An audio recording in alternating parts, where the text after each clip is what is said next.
16장 전체는 이제 1절부터 쭉 마지막까지는 전체적으로 감격과 환희에 쌓여 있는 드디어 언약궤가 다윗성에 들어오는, 그래서 감격과 환희 잔치, 그 다음에 레위 지파의 찬양대에 울려 퍼짐, 이런 것들이 쭉 나와 있고, 그래서 이제 사실은 역대기 신학, 역대기의 중심은 16장이라고 할 수가 있는 거예요. 16장. 언약궤가 다윗성으로 들어왔다. 하나님과 이스라엘 백성의 관계가 회복되었다. 라는 것을 말하고자 16장이 기록된 것입니다. 그래서 이제 이 법궤 안치가 이제 끝나갈 무렵에 마치 어린 아이들이 기뻐 날뛰듯이 이스라엘에는 축제 분위기로 이제 아주 이제 장대하게 이제 막을 올리기 시작합니다. 그래서 이제 여기서 보니까 하나님의 궤를 메고 들어가서 다윗이 위하여 친 장막 가운데 두고, 다윗은 이 장막을 자기의 다윗 궁전을 만들 때 같이 장막을 만들었습니다. 그래서 이 장막은 염소 털과 수양의 가죽을 이렇게 가죽으로, 나무와 염소 털과 수양의 가죽으로 이렇게 만든 게 바로 장막입니다. 그래서 이 장막의 위에 친 것은 천이 아니라 염소 가죽, 수양 가죽으로 이렇게 장막을 만들었고요. 이것을 이제 다른 말로 이제 회막이라 하거나 증거막이라고 하거나 이렇게 했습니다. 법궤를 안치하는 장막이라기도 하고 회막이라기도 하고 증거막이라고 이렇게 합니다. 그래서 이제 언약궤가 이제 거기에 이제 안치되는데, 언약궤가 안치된다는 것은 하나님의 임재가 그곳에 있다라는 의미이기 때문에 다윗은 이제 하나님의 그 임재하심이 있는 그것을 너무나 이제 기뻐하는 것이죠. 교회도 보면은 성령에 충만한 교회가 있는가 하면 바삭바삭 말라 있는 교회가 있습니다. 바삭바삭 말라 있는 교회가 있어요. 그래서 이제 목회자들은 이제 특히 이제 부목사님들은 어떤 교회에 몇 년 있다 또 옮기고 그러니까 자기가 특별히 원하지 않았지만 어떤 교회로 갈 수밖에 없는 거예요. 때로는. 근데 거기에서 성령의 역사가 없다. 성령의 임재하심이 느껴지지 않는다. 그러면 목회자도 어때요? 마음이 병이 들어요. 마음의 병이. 그래서 이제 담임 목사님이야 이제 그곳에 익숙하니까 살아가는데, 이제 교회를 옮기고 다니는 이제 부목사님들은 새로운 교회를 갔는데, 아이고 이곳에는 성령의 역사가 느껴지지도 않고 임재하심이 느껴지지 않으면은 제일 문제는 부부 사이부터 안 좋아져요. 부목사님 부부 사이가 안 좋아진다고. 그런 교회를 가게 되면 희한하죠. 부부 사이부터 안 좋아지고 시름 앓다가 그렇게 이제 배그르 그러는 게 이제, 그런데 그거만큼 교회 안에서도 성령의 임재하심이 얼마나 사모가 됩니까? 성령의 임재하심과 역사하심이 있다 그러면 그 어떤 고난도 이겨낼 수가 있거든요. 심지어 이렇게 교회에 불편한 것도 그런 성령의 역사가 있으면은 그것도 충분히 이겨나가는데, 성령의 역사가 없다 그러면 작은 트러블조차도 견뎌내기 어려운 게 바로 교회의 모습이거든요. 그렇기 때문에 이제 이스라엘에서는 언약궤가 언제 우리에게 들어오느냐, 언약궤가 언제 우리 이스라엘 백성들 사이에 안착이 되느냐, 이것은 이스라엘의 존재의 그 자체예요. 이스라엘의 존재 의미 그 자체이기 때문에 이 언약궤가 들어올 때 그 의미를 알고 있는 다윗과 제사장들은 그야말로 날뛰면서 즐거워할 수밖에 없었다는 것이죠. 그래서 이제 여기서 보니까 신 장막 가운데 두고 번제와 화목제를 하나님 앞에 드리니라. 번제와 화목제를 하나님께 드리니라. 이제 이 번제는 제가 이제 그 제사에 대해서 말씀드렸지만, 번제는 뭐냐면 주님 앞에 온전히 헌신입니다. 헌신. 주님께 헌신이에요. 그래서 번제의 제물은 어때요? 전부 다 싹 태워서 다 드린단 말입니다. 다 드려가지고 사람들이 먹을 것이 없이 전부 다 솥땡이로 만들어드려요. 하나님께 온전히 드린다는 개념이죠. 번제. 그래서 모든 제사 중에 가장 중요한 제사고 가장 기본인 제사가 바로 번제예요. 우리 교회로 말하면 한 11시 예배. 가장 일주일 중에 어쨌든 제일 중요한 예배가 주일 오전 예배잖아요. 그런 개념이 이스라엘의 번제의 개념이에요. 가장 중요하고 기본적인 제사다. 그 다음에 화목제는 뭐냐 그러면요. 번제는 헌신을 뜻한다고 한다면 화목제는 하나님과의 교통. 하나님과 화목했으니까 하나님과 교통을 상징하는 것이 바로 화목제입니다. 그래서 이제 화목제는 하나님과 교통하는데 특징이 뭐냐 그러면 그 제사의 제물을 그대로 드리는 게 아니라 그 제물로 제사장과 거기 예배 참석한 모든 사람이 나눠 먹어요. 나눠 먹습니다. 그러니까 이제 이것을 보게 된다면 하나님과의 그 번제를 드리고 그 다음 이제 2부 순서로 다시 화목제를 다시 드리는 거예요. 다시 드리면서 하나님과의 교통의 의미를 그 화목제가 이제 보여주는데 그 교통의 의미, 하나님과의 교통의 의미에 겉으로 드러나는 것은 뭐냐면 거기 모여있는 성도들끼리 나눠 먹는 거라고요. 그러니까 하나님과의 교통과 성도 간의 교통은 따로 뗄래야 뗄 수가 없는 거예요. 하나님과의 교통인데 그 제물을 제사장과 거기 참석한 모든 사람이 나눠 먹는 것이 교통이기 때문에 교회에서도 이런 사람이 있어요. 내가 하나님 보고 교회를 다니지 내가 저 인간 보고 교회를 다니냐 이제 이런 사람들이 있거든요. 근데 제가 지난번에 말씀드렸지만 그렇게 말하는 사람의 마음을 이해를 못하는 바가 아니에요. 보면 열받고 보면은 짜증나는 사람이 있어요. 저 사람 보면 딱 교회가 나오고 싶지 않은데 내가 저 사람 때문에 내가 교회를 안 나오냐 이런 개념도 있고 때로는 목사님과의 트러블이 있지만 목사님도 사람인데 목사님 보고 내가 교회 나오냐 하나님 교회 나오지 이런 말들이 사실 통용이 되는 게 아니에요. 왜냐하면 성도 간의 교통이 하나님과의 교통인데 성도 간의 교통이 다 막혀있고 어떻게 하나님과의 교통을 할 수가 있겠습니까? 이 두 개는 같이 가야 되는데 하나가 막혔다. 하나님과의 관계도 없는데 성도도 관계가 있다. 이건 그야말로 침묵단체고요. 그야말로 침묵단체고 또 역으로 하나님과의 관계는 있는데 성도가 교통이 막혀있다. 이건 착각하고 있는 거란 말이에요. 착각하고 있는 것이라. 그래서 때로는 이제 교회에서 관계가 안 좋아져서 내가 저 사람 때문에 교회 다니냐 이런 마음이 있을지라도 그건 정상적인 것은 아니다. 그렇게 해서 교회를 안 나오는 것 보야 뭐 100번이나 낫겠지만 그럼에도 불구하고 그런 관계는 정상적인 관계가 아니다. 그래가지고 교회는 교통하고 화평하고 이 화목제물이 드려져야 되는 것이죠.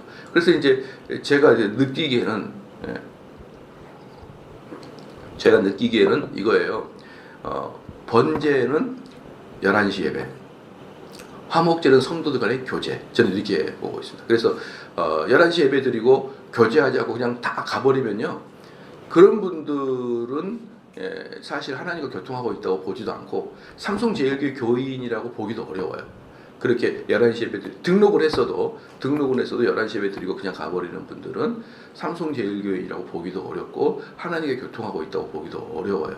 그래서 성도들은 항상 성도들 간의 교제가 얼마나 중요한지 그것은 제사 안에 그것을 떡을 나눠 먹으면서 식사를 같이 교제하면서 그렇게 했던 화목제의 모습만 보더라도 성도의 교제가 얼마나 필수적인지를 여러분이 분명히 알아야 됩니다. 그래서 2절 보십시오. 다윗이 번제와 화목제를 드리기를 마치고 여호와의 이름으로 백성에게 축복하고. 여기서도 이제 1절에 보면은 다윗이 번제와 화목제를 하나님께 드리라 그랬잖아요. 근데 번제와 화목제를 드리는 것 주체는 제사장이지 다윗이 아니에요.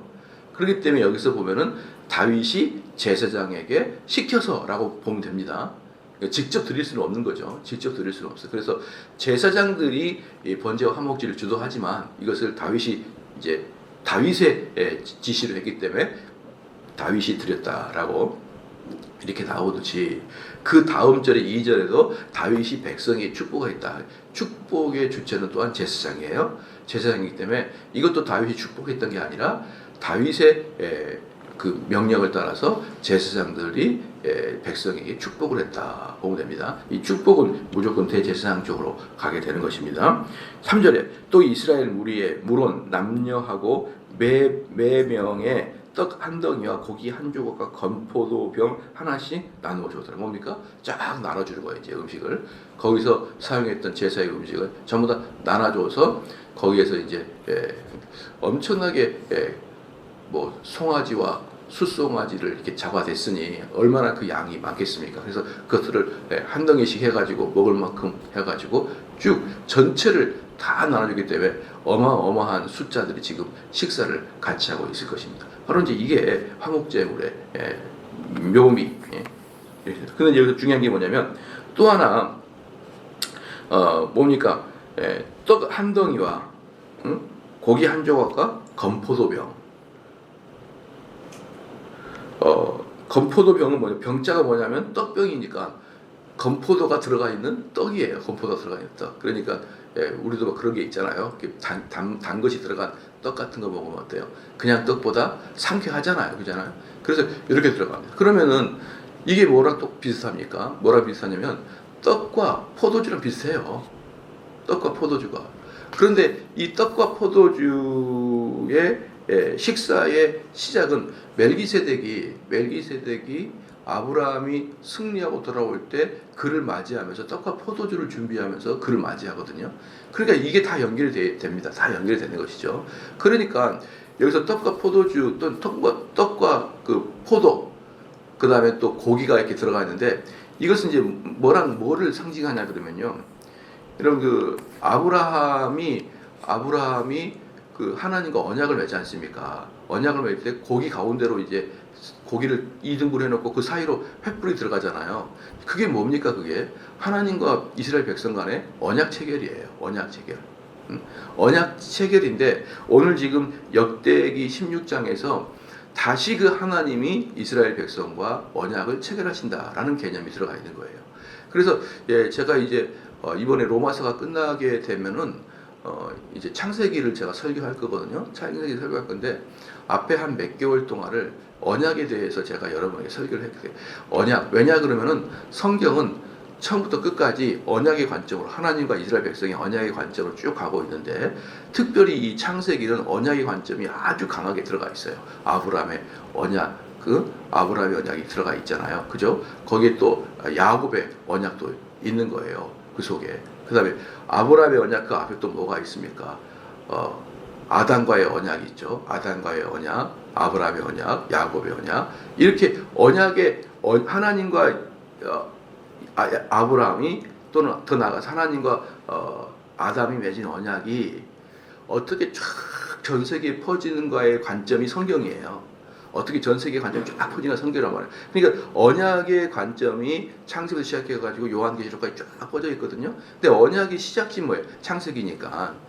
제가 이제 창세기를 하기 전에 한 몇 개월 동안 언약 신학을 여러분 설교를 제가 해드릴 거예요. 언약 신학의 설교는 제가 로마서에 설교했던 것 중에 뭡니까? 황금사슬 교리 있잖아요. 황금사슬 교리, 구원의 서정의 교리. 그것만큼이나 중요한 사상이 언약 신학이기 때문에 아마 여러분 엄청나게 중요한 설교를 한 몇 개월 듣게 될 것입니다. 그 언약 사상은 뭡니까? 또 다시 아브라함과 하나님과 맺었던 그 언약을 다시 되풀이하면서 계속 상기하면서 언약이 계속 이어가고 있는 것을 보여주고 있는데 바로 지금 여기에서 하나님과의 이스라엘 백성들이 그 제물의 떡과 제물의 고기를 나눠 먹음으로 말미암아 아브라함의 언약을 다시 상기한다 그런 개념이 들어가기 때문에 쉽게 말하면 이 장소에서 재차 언약을 맺고 있다라고 여러분이 보면 될 것 같습니다.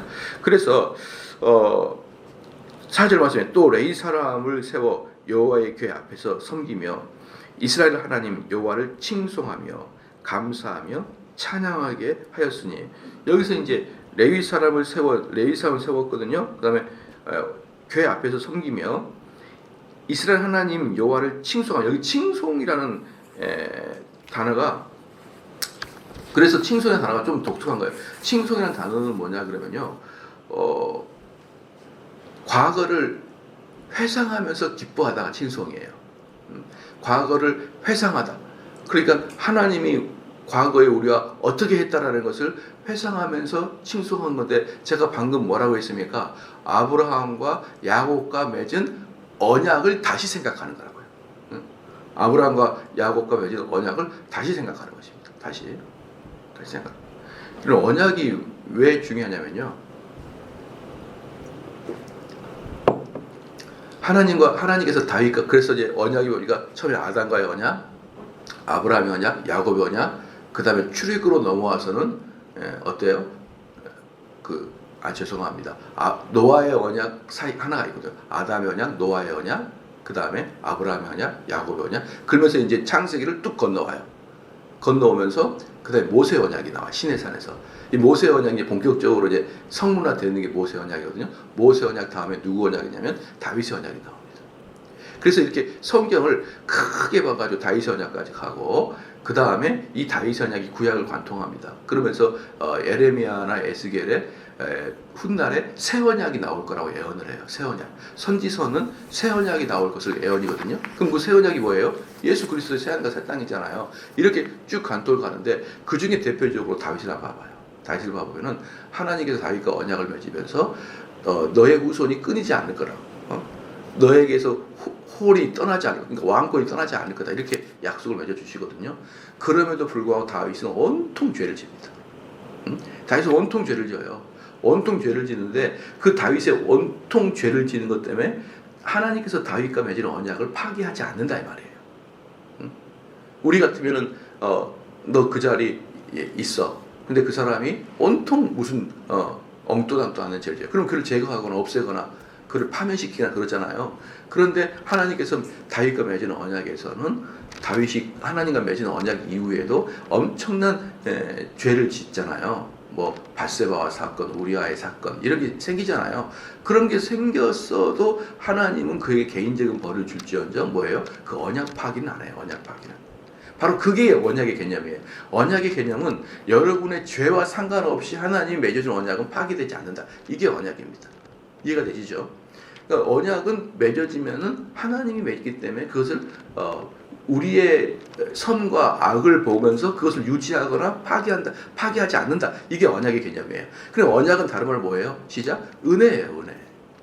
그렇기 때문에 그 언약이라는 것이 그렇게 중요한 것이고 이 성경을 언약의 관점으로 본다는 것은 은혜의 관점으로 성경을 본다라는 것이죠. 그러니까 우리는 보통 보면 우리 오늘 목사님 설교에 은혜 받았습니다. 이렇게 말을 하는데 정확히 은혜 받았다는 건 뭐냐 그러면 하나님이 우리를 죄에서도 우리를 버리지 아니하신다. 이게 은혜라는 개념이거든요. 그러니까 지금 여기서 뭐랍니까? 이 레위 사람 4절에 레위 사람을 세워 여호와의 궤 앞에 섬기며 이스라엘 하나님 여호와를 칭송하며 감사하며 찬양하였으니 그러니까 이스라엘 하나님이 과거에 우리 아브라함과 맺은 언약을 생각하니까 과거를 생각하니까 그게 칭송이에요. 그러니까 감사하고 그러니까 찬양하고 그렇게 되는 거예요. 하나님이 우리를 버리지 아니하신다. 그 하나님이 오늘 예루살렘 성에 들어왔다. 이 이야기잖아요. 5절에 그 두목은 아삽이요. 성경에 보면 그냥 두목이라 썼는데 그 지도자 이렇게 쓰면 되는데 옛날이라 두목이라 해서 두목. 근데 이 지금까지는 뭡니까? 전체 찬양대의 두목은 그핫 자손 헤만이었어요. 그핫 자손 헤만.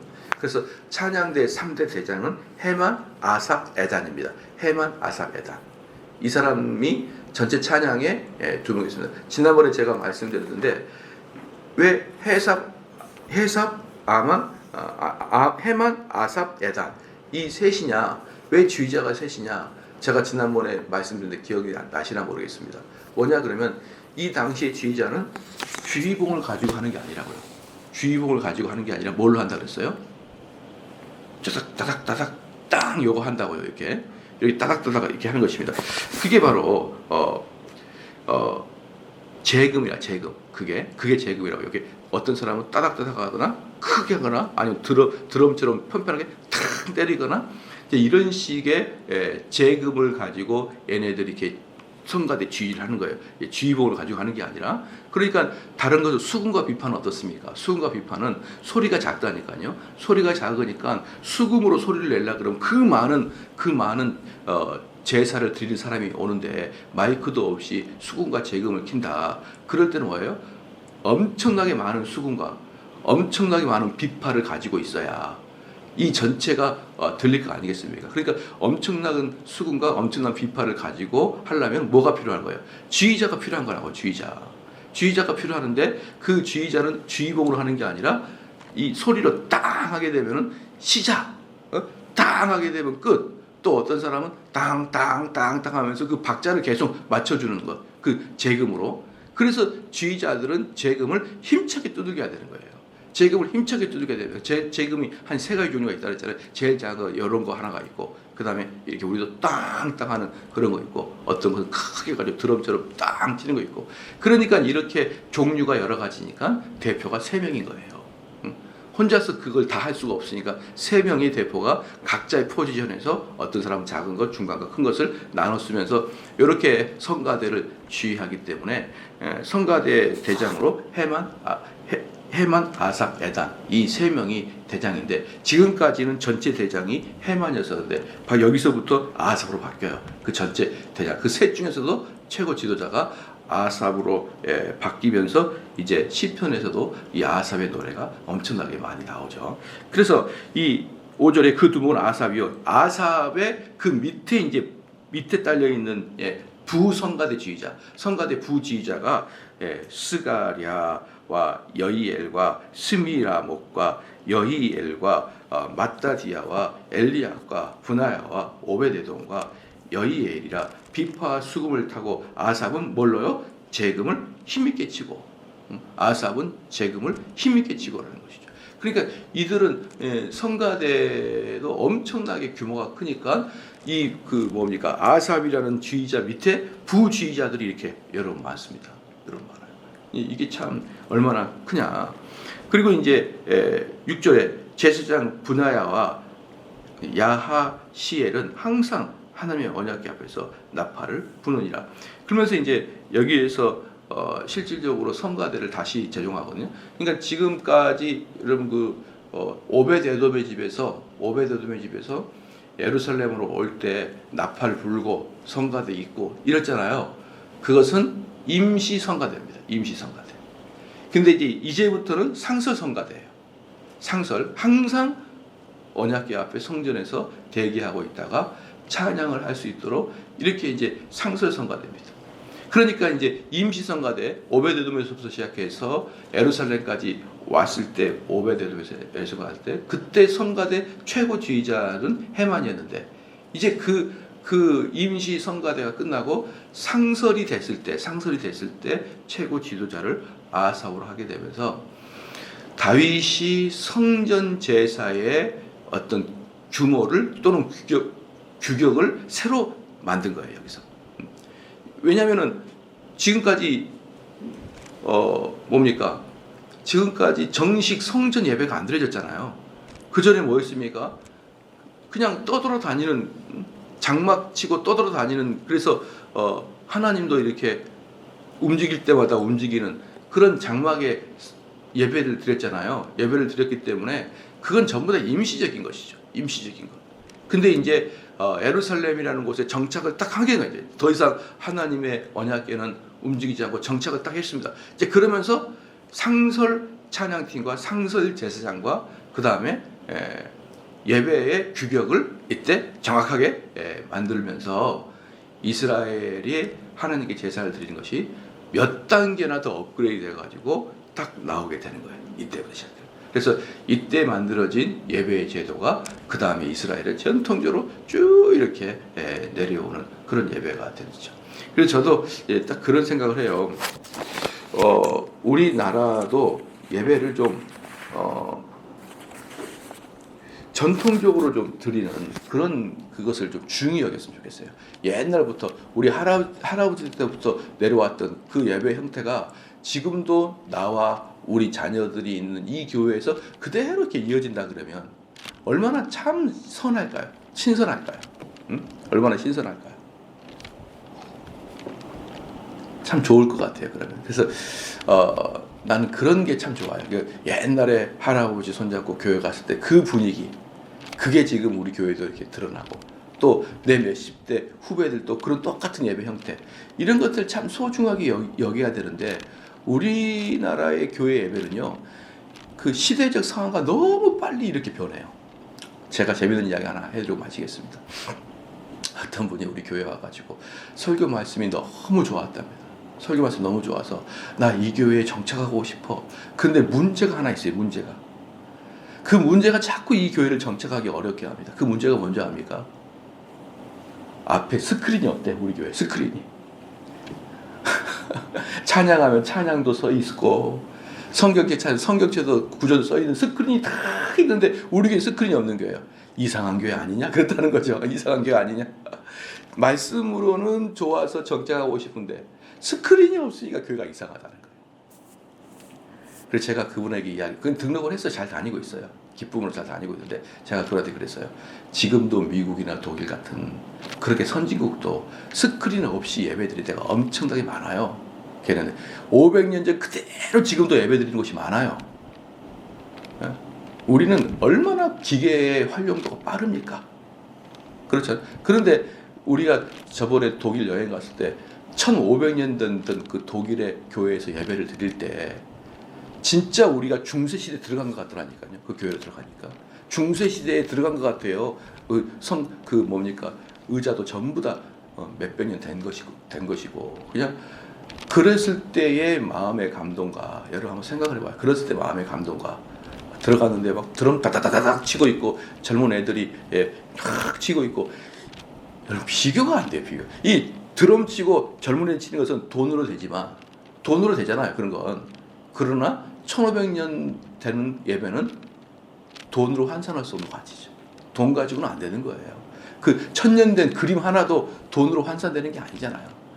그런 곳에서 나도 자녀를 신앙교육 시키고 싶다라는 생각이 더 들지 않겠습니까? 뭐 드럼이야 오늘 당장 사면 되는 거예요. 돈 몇 푼 들면 그거 뭐 못합니까 그거. 스크린 그거 뭐 이것도 지금 숨어 있어요. 내리면 다 나와요. 교회 우리 본당에도 숨어 있는 내리면 다. 그거 못합니까 그거. 한 돈백 드리면 될 걸. 그걸 못해서 안 하는 게 아니에요. 그런데 벌써 어떻습니까? 나이가 지긋하게 들여도 내가 다른 교회에서 쭉 왔을 때는 막 스크린도 있고 그런데 탁 내려와서 성경 찾으라면 우리 교회 다 찾아야 되거든요.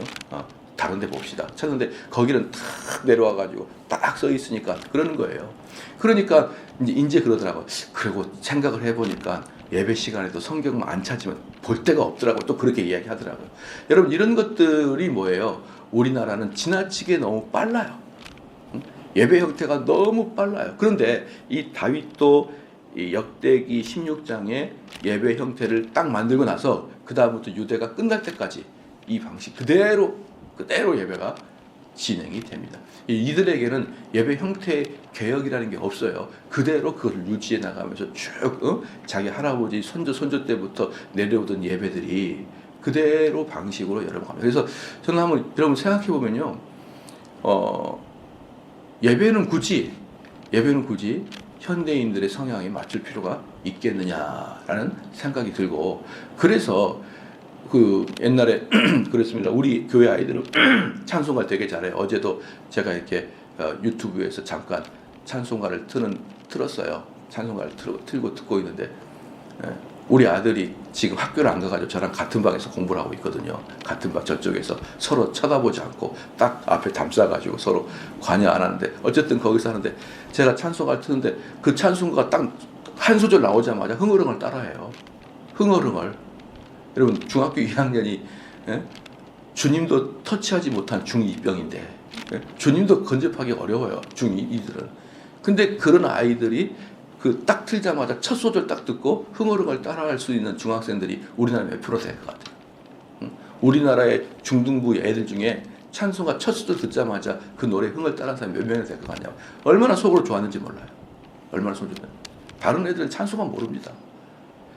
정말 안타까워요. 그래서 그들이 요즘에 유행하는 CCM 같은 거, 그런 가스펠송을 부르다 그러면 CCC에서 제일 중요한 게 컨템퍼리입니다. 컨템퍼리는 현재에 유행하는 노래예요. CCM은. 그럼 이게 무슨 뜻이에요? 미래로 가면은 그것은 구닥다려야 된다는 뜻이에요. 컨템퍼리이기 때문에 미래로 가게 되면 이것은 구닥다려야 되는 거예요. 무슨 말이냐? 10년 후에는 이거 안 부른다는 거예요. 아시죠? 10년 후에는 안 불러요. 깜깜한 이 인생 부르는 사람 있어요 요즘에? 우리 청년 때는 엄청나게 유행한 그런 가스펠송 그렇게 우리가 많이 불렀고 그렇게 좋아했지만 지금 교회에서 몇 명 부릅니까?